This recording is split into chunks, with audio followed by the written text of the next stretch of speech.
Assalamualaikum warahmatullahi wabarakatuh. Entah mengapa ya, beberapa hari ini penulis kok bahasanya seputar break in ya, seputar inrain. Jadi break in itu upaya untuk membuat mesin lebih optimal dengan mengatur penggunaan 100 km pertama. Ada yang ngomong 100 km, ada yang ngomong 50 km. Tapi yang jelas di awal-awal kilometernya, di kilometer awal. Nah, penulis coba gali lagi ya informasi-informasi. Di channel lain penulis sudah posting, walau mungkin belum hari ini, besok mungkin. Dari postingan yang hari ini, penulis ambil sumbernya dari mekanik harian. Nah, dari mekanik harian ini rekomendasinya ada yang dibiarkan idling sambil didinginkan pakai air. Jadi beberapa ya rekomendasinya pakai itu.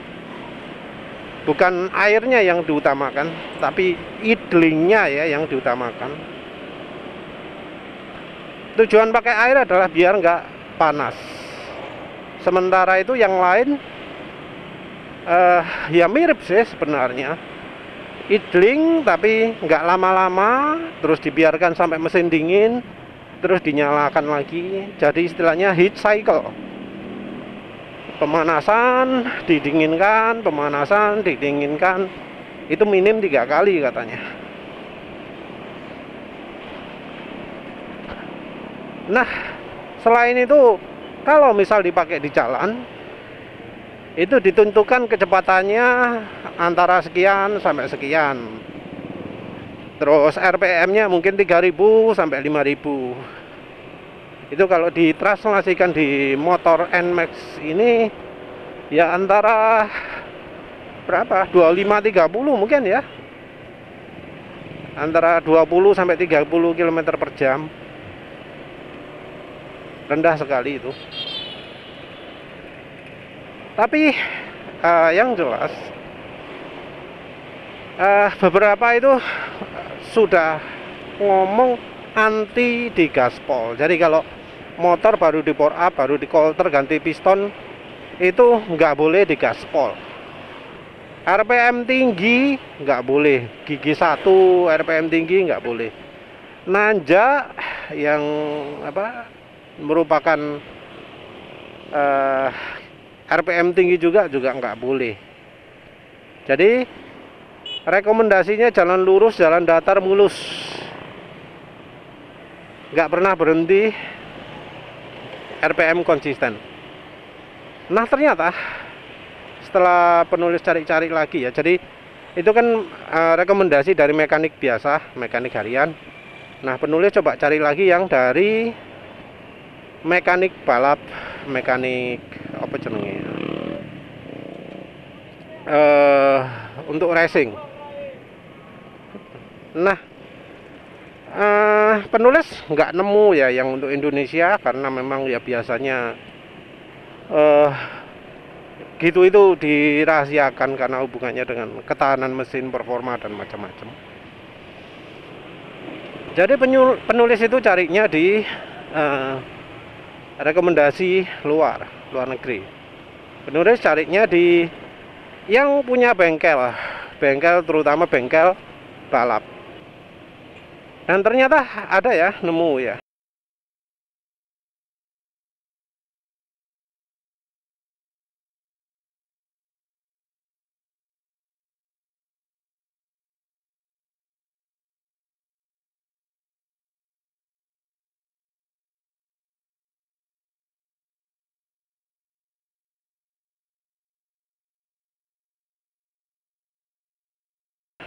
Dan menarik juga karena salah satu rekomendasinya itu adalah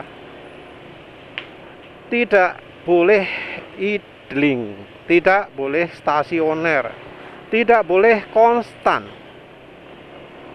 Jadi eh, walau itu misalnya kencang ya, jalan 100 km per jam, kalau itu konstan itu disebut buruk. Kalau apa, dibiarkan idling itu juga buruk, karena dibutuhkan perubahan variasi kecepatan agar memberi pembebanan yang bervariasi juga ke pistonnya, ke silindernya juga. Jadi terutama ini untuk mengatur gesekan antara piston dan silindernya. Nah, berbeda dengan rekomendasi Indonesia, rekomendasi mekanik harian, boncengan nggak masalah ya, karena ya memang kalau motor moge kan nggak mungkin toh ringan, beratnya ya wis setara kalau motor kayak NMAX ini boncengan kan. Motornya aja bisa hampir 200 kilo, sama ridernya kan ya wis tinggi kan, sudah bisa sampai 280 kilo juga. Jadi nggak ada pantangan boncengan untuk itu. Tapi ya memang kalau orang barat ya emang nggak biasa boncengan kalau sepeda motor. Yang disyaratkan itu adalah memvariasikan putaran mesin, ngegasnya halus, tapi juga yang lebih penting juga adalah engine brake. Jadi antara ngegas dan lepas gas itu harus dilakukan secara berkala. Bahkan ada yang mendemokan di atas mesin dyno ya. Mesin dyno ini otomatis menaikkan dan menurunkan kecepatan ya, diprogram gitu, naik terus kemudian turun, digas kemudian lepas gas. Dan di mesin dynonya ini juga dilengkapi dengan eddy current ya, dengan sistem pengereman. Jadi bannya dibebani, nggak lepas gitu, tapi dibebani. Pembebanan ini disebut salah satu bagian yang penting. Jalan tanpa beban itu katanya kurang bagus. Jadi kalau ingin maksimal itu harus ada pembebanan. Dan kalau yang di luar negeri, pemilihan oli ini penting. Olinya direkomendasikan pakai oli break-in, oli khusus Inrayen.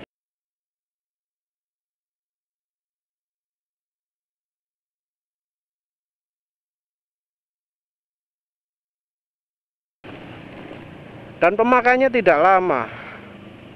Karena pemakaiannya tidak lama, olinya bisa dipakai di banyak kendaraan lain kalau misalnya masih diperlukan. Jadi makanya dia sebentar, oli Inrayen itu. Cuma ya maksimal 500 km gitu kalau nggak salah.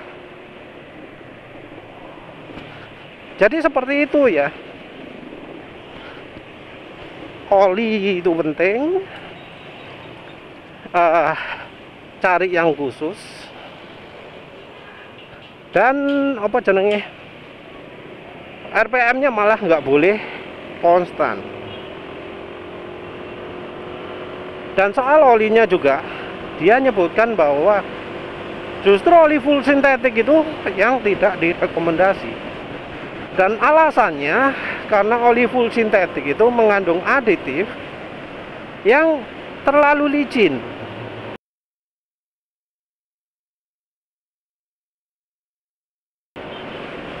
Jadi aditif oli full sintetik itu malah mencegah terjadinya break-in. Jadi break-in itu Inrayen itu dibutuhkan untuk membuat ring piston itu bisa ngepas dengan silindernya. Dan untuk itu harus ada fungsi atau ada kemampuan untuk ngamplas. Jadi olinya harus bisa cukup melindungi mesin, tapi nggak sampai bikin apa jenenge ya, terlalu melindungi gitu ya. Jangan sampai perlindungannya terlalu kuat sehingga nggak terjadi amplas-amplasan gitu ya. Jadi kegiatan break in rain itu tujuannya ngamplas bagian ujung-ujung yang nggak pas sehingga bisa pas.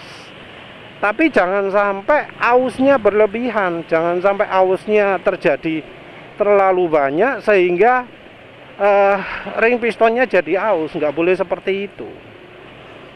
Jadi itu ya yang dipentingkan. Jadi perlu ada pembebanan ke piston, kecepatan putaran mesinnya itu divariasikan, dan tentu RPM-nya RPM rendah, bukan RPM tinggi, dan olinya juga harus yang tepat. Nah, kebetulan ada rekomendasi juga dari Bro Aksan Arya yang sudah diterapkan di dunia balap. Jadi disebut in rain itu ada 3 macam ya. In rain pakai idling, in rain pakai digaspol, in rain pakai metodenya dia khusus yang agak rumit gitu ya. Nah, disebut kalau pakai cara idling dan cara kasaran, cara digaspol, itu umur kompresi mesin pendek. Jadi cuma 1 race saja kompresinya sudah ngelos, ngedrop. Beda ketika kalau in rain-nya dilakukan secara khusus ya.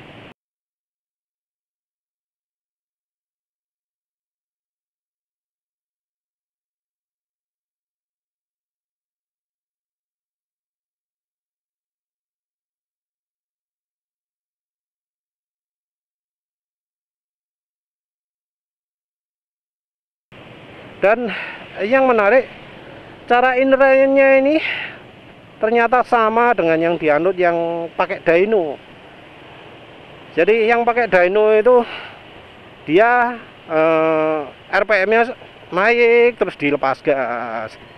Digas, lepas gas, gas, lepas gas. Ya tentu ngegasnya itu nggak ekstrim, lepas gasnya juga di gigi tinggi juga, jadi nggak terlalu membebani mesin, ngasih beban tapi nggak berlebihan. Nah, si caranya Bro Aksan Arya juga mirip seperti itu. Nah, kemudian RPM-nya juga diawali dari kecil dulu, maksimalnya misalnya 3.000 dulu, terus setelah itu 4.000, terus setelah itu 5.000. Nah, setiap merubah RPM ini pakai istirahat dulu. Dan ini rupanya mirip dengan yang dilakukan di bengkel dyno luar. Jadi ada konsistensi seperti itu. Dan tentu dengan break in seperti itu yang didukung dengan data dyno sudah menunjukkan bahwa ya break in yang seperti itu bakal benar menunjukkan tenaga beneran. Jadi nggak cuma sekedar omongan saja, pastinya ya sudah didukung oleh data dyno mereka. Jadi ya ternyata ya kalau di bengkel balap itu cara in rain-nya itu nggak pakai idling terus, nggak pakai gaspol. Jadi sudah beda lah ya dengan cara konsumen atau mekanik harian. Nah, cara in rain seperti ini juga mengingatkan penulis pada waktu mencoba mengembalikan kompresi motor penulis pakai sadu revitalizan. Jadi penulis pertama pakai sadu revitalizan itu kaget ya. Kaget karena apa? Motor jadi makin irit. Beneran makin irit. Yang asalnya susah mencapai 49 km per liter jadi gampang. Motor baru nyis untuk dapat piro itu 47 km per liter itu susah. Begitu setelah dipakai sadu revitalizan jadi gampang. Terus seterusnya penulis menyempurnakan pemakaian Sado revitalizan. Caranya akhirnya nemu. Yang pertama olinya dulu. Sado revitalizan itu lebih cocok dicampur dengan oli yang minim aditifnya. Kebetulan ada yang oli bagus minim aditif, yaitu Mesran SI40. Nah, untuk menyempurnakan juga penulis pakai minyak goreng. Jadi kalau restorasi mesin yang penulis pakai adalah oli Mesran SI40, kemudian minyak goreng. Minyak gorengnya ya mungkin kalau sekarang cocoknya 20% ya. Kalau 30% terlalu encer masih. Pakai 20% mungkin bisa sampai 2.500 atau 3.000 km. Walau oli NS molybdenum cuma tahan 20 km lah, kira-kira kayak gitu. Nah, selain dari olinya, penulis juga mengamati bahwa performa mesin atau pengembalian kompresi itu bisa maksimal kalau penulis membatasi kecepatan. Ini juga didukung ketika penulis nyoba nano energizer. Jadi nano energizer itu kan klaimnya mengembalikan kompresi juga. Cuma penulis temukan bahwa ternyata nano energizer itu efeknya hilang kalau motornya dipakai kecepatan di atas 40 km per jam. Dipakai 50 langsung hilang efeknya. Percuma toh pakai nano energizer. Tapi itu jadi pelajaran untuk penulis untuk menerapkan di Sado revitalizan juga, Sado XGR. Nah, ternyata setelah diterapkan seperti itu, bener ya, jadi mantap sekali ya hasilnya ya. Jadi benar-benar optimal gitu ya, mengembalikan kompresi pakai metode yang maksimal 40. Dan tentu ya ditambah juga dengan engine brake. Jadi sepertinya Sado revitalizan itu efeknya maksimalnya numpuknya ketika melakukan engine brake. Jadi digas, lepas gas gini ya, wes biarkan. Terus nanti nunggu kecepatannya 40, digas lagi sampai 50. Terus lepas gas lagi. Kayak gitu ya, ketika penulis rekondisi mesin menggunakan Sado XGR. Dan ternyata setelah itu ya pengaruh karena motor penulis pun bisa mencapai 53 km per liter. Jadi motor jadi jauh lebih irit. Jadi butuhnya jangan kencang-kencang, RPM dibatasi dan dilakukan variasi kecepatan. Jadi kalau yang caranya penulis ya, bukan caranya yang ditunjukkan oleh Bro Aksanaria atau yang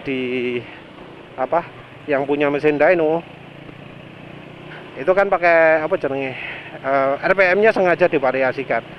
Nah, kalau penulis caranya adalah gas, lepas gas sampai turun kecepatan sekian, terus digas lagi. Terus lepas gas, turun kecepatan sampai sekian, terus digas lagi. Jadi nggak selalu variatif sekali gitu ya. Tapi gas terus lepas gas gitu ya, agak lama ya. Jadi seperti itu ya metode yang menulis lakukan. Nah, itu sih kunci inraynya tim balap ya yang penulis tangkap. Tapi ingat juga bahwa setelah inrayan jangan lengah. Jangan kemudian setelah inrayan itu merasa bahwa wah, setelah inrayan oli bisa sembarangan, bisa pakai full sintetik. Enggak. Karena ya pengalaman penulis inilah. Motor normal, motor pabrikan itu kan sudah dirancang wes bisa langsung dipakai kan, mau digas sembarangan bisa. Tapi yang terjadi apa? Yang terjadi adalah Walau penulis sudah melakukan inrayan dengan baik ya, di 100 km pertama wis halus-halus banget, dibatasi kecepatan 40, terus setelah itu agak naik sampai maksimal 60. Ternyata mesin masih aus juga, masih terjadi fuel dilution juga. Yang ternyata gara-gara olinya yang sangat buruk kualitasnya. Oli bawaan motor ini yang sangat buruk kualitasnya. Oli Yamalub Supermatic yang sangat buruk kualitasnya. Jadi percuma melakukan inrayan yang rumit macam-macam, pakai metode ini itu gitu. Tapi kalau misalnya setelah itu pakai oli yang kurang mumpuni, sama saja bohong. Seandainya penulis mulai dari awal pakai oli yang mumpuni, rasanya motor ini nggak akan fuel dilution atau bikin oli itu cepat rusak kayak begini. Oli bakal bisa awet kayak motor penulis yang lain. Di motor-motor penulis yang lain, begitu tahu motor Honda Beat awal-awal suara mesin kasar, penulis langsung campuri oli lebih kental. Itu tidak penulis lakukan di Yamalub ya. Ketahuan kualitas Yamalub buruk karena masa ya 700 km di drain oli sudah hitam pekat. Oli lain nggak ada yang seperti itu. Walau yang harganya 25.000 seliter, nggak seperti itu. Masih jauh lebih bagus lah. Jadi penulis sangat sangat tidak rekomendasi oli Idemitsu dan Eneos ya, sebagai prinsipalnya merek Yamalub. Juga yang Nusaraya Putra Mandiri, mungkin termasuk Repsol juga lah, termasuk Repsol, termasuk apa jenenge sing gawe Repsol itu apa, Pacific Lubritama, itu juga nggak rekomendasi. Oh ya, untuk NMAX kecepatan 40 ya, 50-40 ya, itu kalau kecepatan 50 RPM-nya kira-kira berapa ya, 6.500-an lah. 6.500 itu wes di kecepatan 40-nya.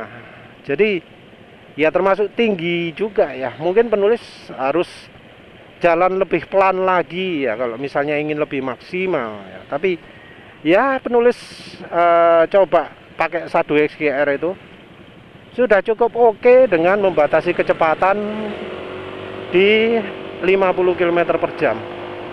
Jadi membatasi kecepatan 50 km per jam sudah membuat cukup baik lah. Ya wes lah, itu aja ya.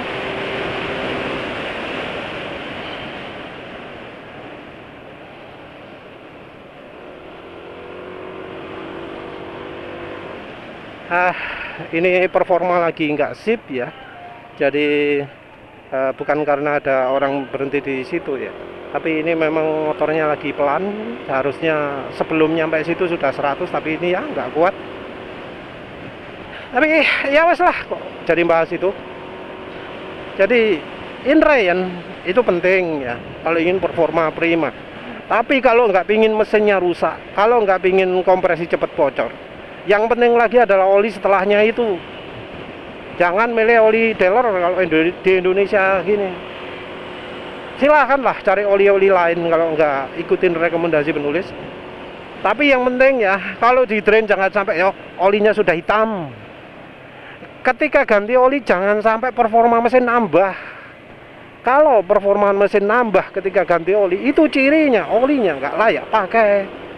Karena harusnya ketika ganti oli performa motor itu nggak nambah kalau olinya bagus. Karena artinya ya kalau sampai performa nambah, itu olinya yang lama itu sudah merusak performa. Kalau oli sudah merusak performa itu wes berarti kelewatan ganti olinya. Artinya sudah telat. Kalau sudah telat itu ya artinya ya banyak masalah. Mau yang kerak, mau yang aus, banyak. Jadi itu ya yang harus diperhatikan. Tapi kembali lagi ke inrayan. Kalau menurut penulis sih kayaknya yang paling tepat itu ya tidak jalan RPM standar. Kendaraan dibawa di gas terus lepas gas. Tentu giginya juga jangan terlalu rendah, biar RPM-nya tidak tinggi-tinggi. Jadi misal kalau motor sport mungkin gigi 4, kalau motor bebek mungkin gigi 3, kayak gitu ya kira-kira. Kalau motor matic ya wis opo anane lah wis ya, jalan maksimal 50, terus digas, terus habis itu lepas gas. Ya wis itu saja. Terima kasih udah menonton. Assalamualaikum warahmatullahi wabarakatuh.